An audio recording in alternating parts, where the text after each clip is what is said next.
హన్మకొండలోని 1000 స్తంభాల ఆలయంలో కార్తీక పౌర్ణమి కాంతులకు సంబంధించి మరింత సమాచారం ప్రతినిధి రవికాంత్ లైవ్ ద్వారా అందిస్తారు. రవికాంత్,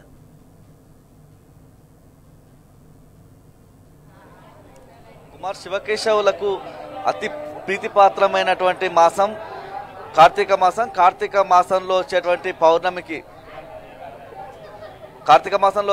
పౌర్ణమికి ఎంతో విశిష్టత ఉంటుంది. కార్తీక పౌర్ణమి సందర్భంగా ఉమ్మడి వరంగల్ జిల్లాలోని శివ ఆలయాలన్నీ, శివకేశవ ఆలయాలన్నీ కూడా భక్తులతో కిటకిటలాడుతున్నాయి. ప్రస్తుతం మనం అయితే 1000 స్తంభాల రుద్రేశ్వర ఆలయంలో ప్రస్తుతం మనం ఉన్నాము. మనతో పాటు ఆలయ అర్చకులు ఉన్నారు. కార్తీక పౌర్ణమి యొక్క విశిష్టత ఏంటో తెలుసుకున్నాం. కార్తీక పౌర్ణమి యొక్క విశిష్టత ఏంటి, వాళ్ళ ఉదయం నుంచి ఎట్లాంటి పూజా కార్యక్రమాలు జరుగుతాయి కదా? ముందుగా టీ న్యూస్ చూస్తున్న ప్రతి ఒక్క ప్రజానికానికి కూడా కార్తీక మాసము పౌర్ణమి యొక్క శుభాకాంక్షలు, శుభాశిష్యులు. తెలంగాణ రాష్ట్రం ఏర్పడిన తర్వాత ఈ ప్రాంతంలో ఉన్నటువంటి దేవాలయాలకు మళ్ళీ పునర్వైభవం వచ్చింది అనే దానికి ఇది ఒక సంకేతము. ఎందుకంటే దేవాలయము అంటే ఆధ్యాత్మిక కేంద్రం. దానికి అనుకూలంగానే పరమ పవిత్రమైనటువంటి 12 మాసాలలో కార్తీక మాసం అనేది చాలా విశేషదాయకం. ఈ మాసాలలో ఏమిటంటే శివ ప్రీతికరం, విష్ణు ప్రీతికరం రెండు కలిసి ఉంటాయి.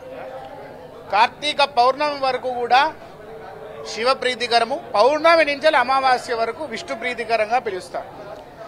అందుకనే దీన్ని కార్తీక దామోదరుడు అని పిలుస్తారు. అలాగే మనకు ఈ మాసంలో చూసుకున్నట్టుగా అయితే 4 సోమవారాలు, ఈరోజు పౌర్ణమి, మాస శివరాత్రి, సంకటహర చతుర్థి, ఇటువంటి ఎన్నో పర్వదినాలు వస్తాయి. అలాగే నిత్యము కార్తీక పురాణం కూడా ఉంటుంది. దానికి అనుకూలంగా చారిత్రాత్మక 1000 స్తంభాల దేవాలయంలో నాటి కాకతీయుల నుంచి నేటి వరకు కూడా మహాశివరాత్రి తర్వాత అత్యంత పెద్ద పండుగ చేసేది కార్తీక పౌర్ణమి. ఎందుకంటే దీన్ని చిన్న శివరాత్రిగా కూడా పిలుస్తారు. అందుకనే పొద్దున ప్రాతకాలంలో గణపతి పూజ, అలాగే స్వామివారికి అఘోర పాశుపతంతో రుద్రాభిషేకము, తదనంతరము సామూహికంగా పొద్దున 6 గంటల నుంచి మొదలు పెట్టుకొని ఇప్పటి వరకు కూడా 350 మంది పుణ్య దంపతులకు సామూహికంగా అభిషేకము, అలాగే వేల సంఖ్యలో ధర్మదర్శనాలు కూడా జరగడం జరిగింది. అయితే ఈరోజు సాయంకాలంలో 6 గంటలకు లక్ష దీపోత్సవం కూడా ఉంటుంది. అయితే కార్తీక పౌర్ణమి రోజు మనం చేయాల్సినటువంటి 3 పనులుంటాయి.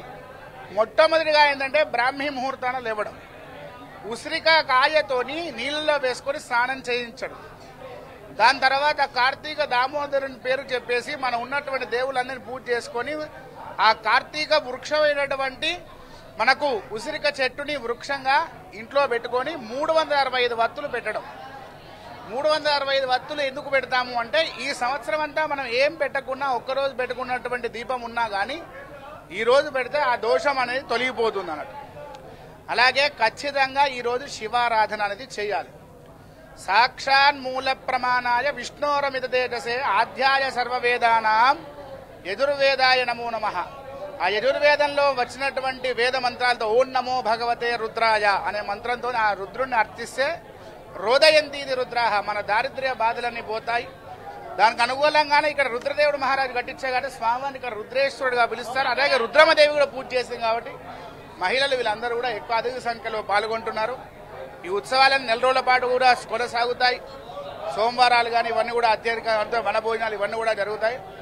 అయితే ముందుగా ఏమిటంటే శివకేశవుల బెదలు లేకుండా పూజ చేయడం అనేది చాలా ముఖ్యం.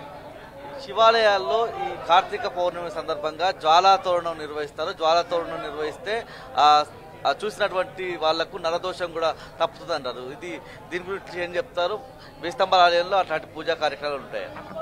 ఇక్కడ ఏంటంటే ఇది చారిత్రాత్మకమైనటువంటి దేవాలయం.